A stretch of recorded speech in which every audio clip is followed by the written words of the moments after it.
Man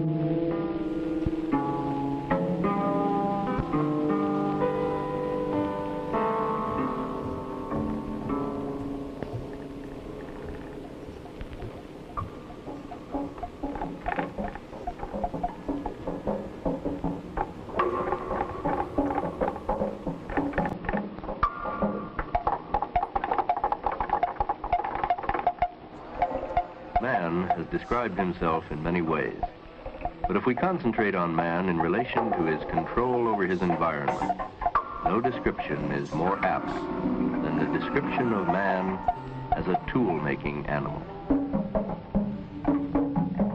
And in the short history of mankind, the majority of the tools which man has made can be thought of as an extension of his muscle power. That is, the ability to perform work faster and in greater quantities.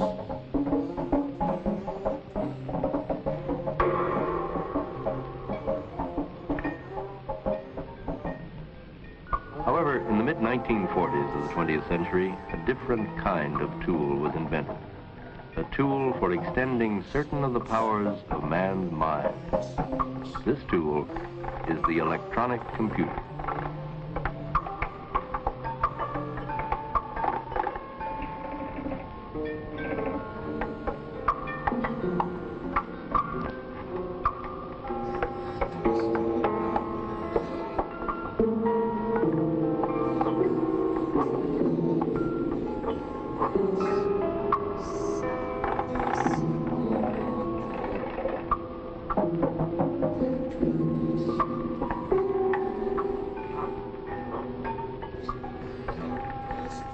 It is the fast, reliable, and tireless performance of a variety of arithmetic and logical operations that gives the computer its great utility and power.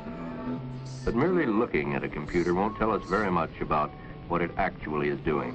Neither will this tell us anything about the revolutionary material and intellectual effects of such machines. We can easily see the material and intellectual effects of, say, machines for transportation. We know that the modern jet aircraft represents a great increase in speed over the earliest aircraft.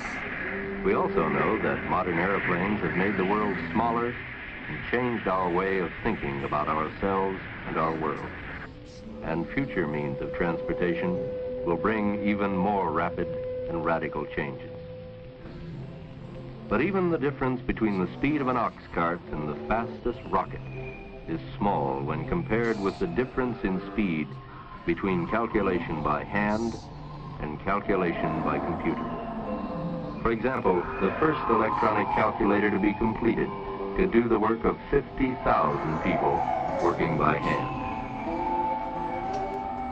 Scientists, when they speak of a great change in speed or size, prefer to speak in terms of a unit of measurement called an order of magnitude, meaning 10 times as much. For this vast quantity of data on everything from the lifetime earning records of an individual to the beats and pulses relayed to Earth from a space satellite, uses that overworked word, explosion. This time, an information explosion. The computer is an invaluable tool for processing these millions of bits of information in accurate, fast, and economical fashion, in accordance with rules and instructions provided by the human programmer. In the most gigantic of all record-keeping jobs, the Social Security system, more than 1 million personal records can be processed in one day. This manufacturing plant is entirely computer-controlled in accordance with rules for decision-making stored in the machine's memory.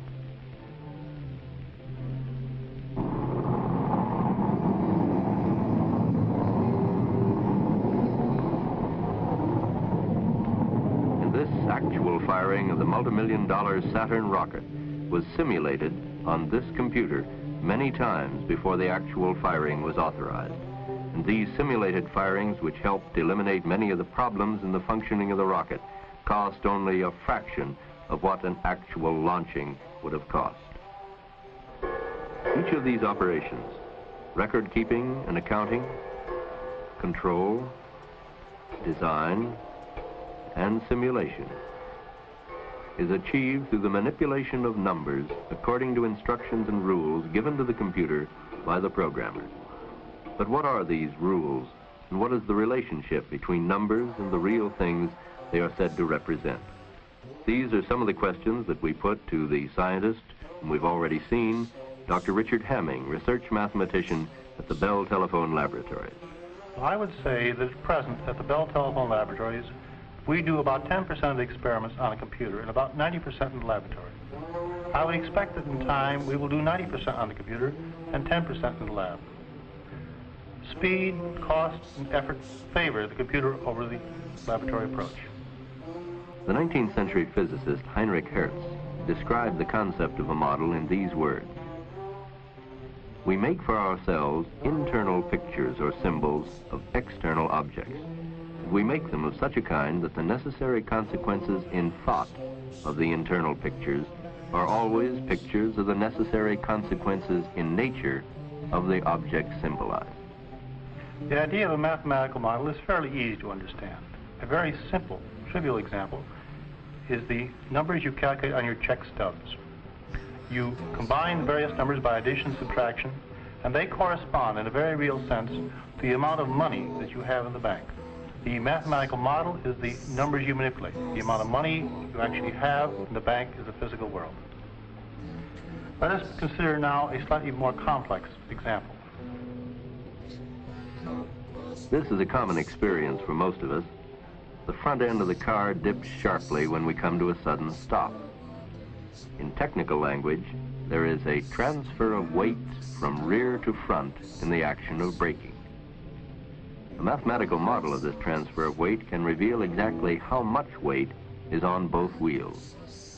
And different road surfaces and braking conditions will result in different weight distributions. But the mathematical model for the transfer of weight from rear to front will remain the same. There is a strong tendency to speak of the machine as solving the problem, when in fact, really it is the program which describes to the machine what the machine is to do. This is overlooked, and I think a great deal of confusion arises from this. It is not that we do not have adequate machines to solve our problems many times, but rather we lack adequate descriptions of how to solve the problem. And this is a very important point to understand. As we spread out and learn more and more about our techniques of solving problems, we will be able to do wider and wider class of problems. It is not the machine so much as it is our lack of ideas that controls.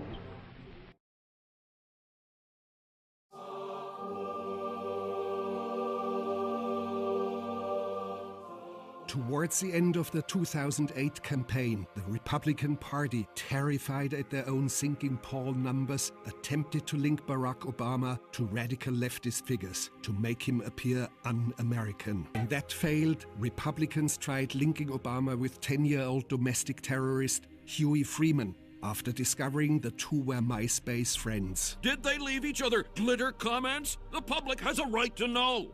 Okay, this is a little boy who thinks that Jesus is black, Ronald Reagan is the devil, and the government is lying about 9/11. Kids like this need to be on America's shit list, not our friend list. Obama did his best to downplay the relationship. Look, I have many, many friends on MySpace. I pretty much add anybody. I don't know who this Huey Freeman is, but he doesn't stand for what I stand for. And I denounce, I repudiate, and condemn him. Basically, fuck him. I tracked down the notoriously reclusive Huey Freeman here, where he lives with his grandfather and younger brother. The first thing I notice about Huey is his incredibly large hair. The second thing I notice is his permanent scowl. How does it feel to be labeled a domestic terrorist? I'm retired.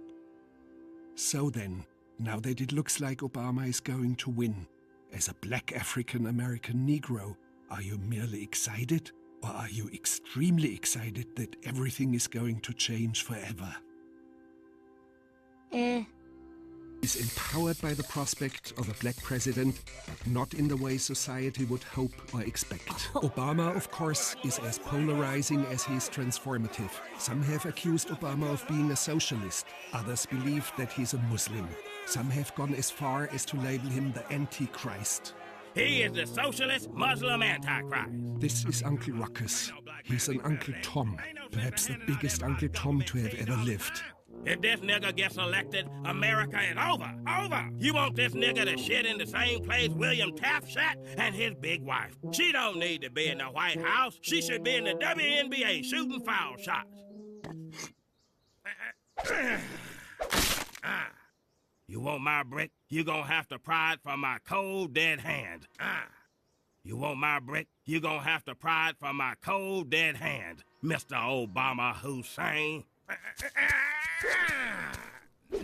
I'm voting for Obama because he's gonna lower my taxes. Actually, he has promised to raise taxes at your income level. Huh? Yo, I heard the presidential limo's gonna be like a crazy pimped out Cadillac now, with rims and like machine guns and lasers. Excuse me, I'd like to propose a toast. Now, I'd just like to say that today is a very special day for me. I hope you're all enjoying the cheese, wine, and freedom I have struggled so hard to provide tonight. And because of my pain and suffering, the black struggle is officially over.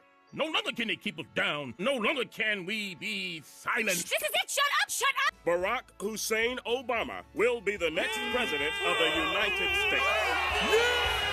I return to Woodcrest to check on the Freemans.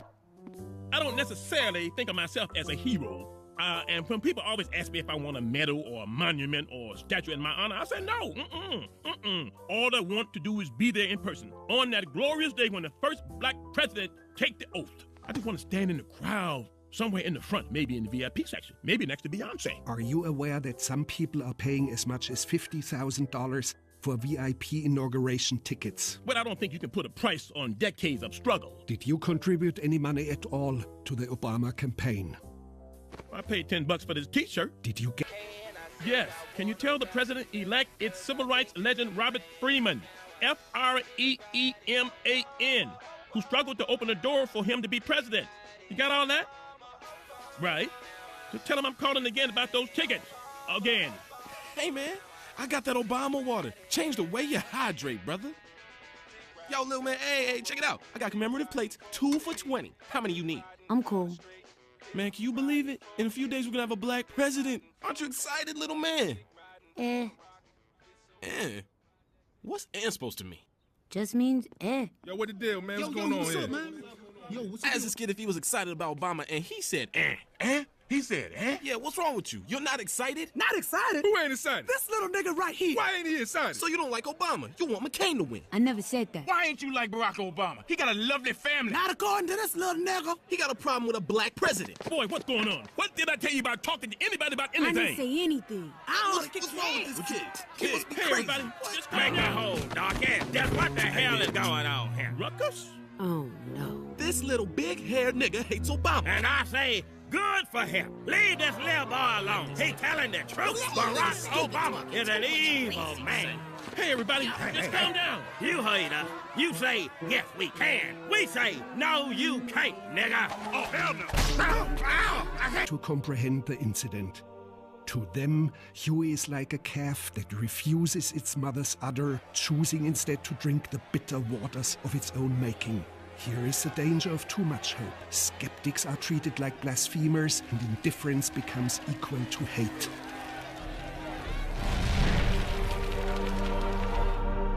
Robert Freeman calls a press conference to do damage control. Huey Freeman is not really my grandson. I refute, renounce, and rebuke him. I hope this incident in no way affects my request for VIP inaugural tickets and/or / the inaugural ball with Beyonce. Office of the President-elect. Mr. Freeman, please find enclosed 2 VIP tickets to the inauguration, as well as the inaugural ball with Beyonce, as a small token of gratitude for all the sacrifices you've made on behalf of me and this great country. I look forward to sharing this historic day with you. Sincerely, President-elect Barack Obama. What's going on? I'm going to the inauguration. You want to come? Yeah, boy. You are looking at the final mission of a domestic terrorist, Operation Exodus. Convinced he has no place in Obama's America, Huey Freeman decides to leave the country for good. And he has an unlikely companion.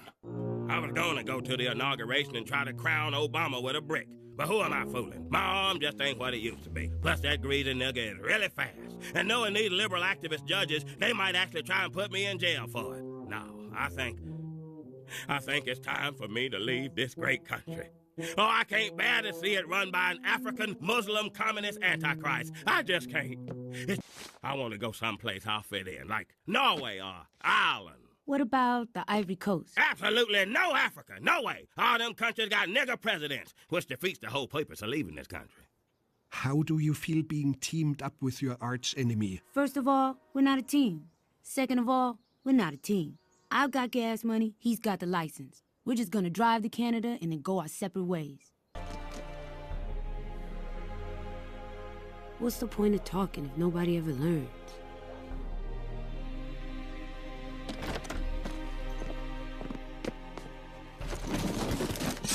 I have VIP tickets. We all got VIP tickets! Hey! Get your hands off me. All right, you in trouble now. I'm calling my nigga Obese. Please don't tase me. Don't tase me, bro. I'm an old man. I got a heart condition. You can't do this to me. I'm a civil rights legend.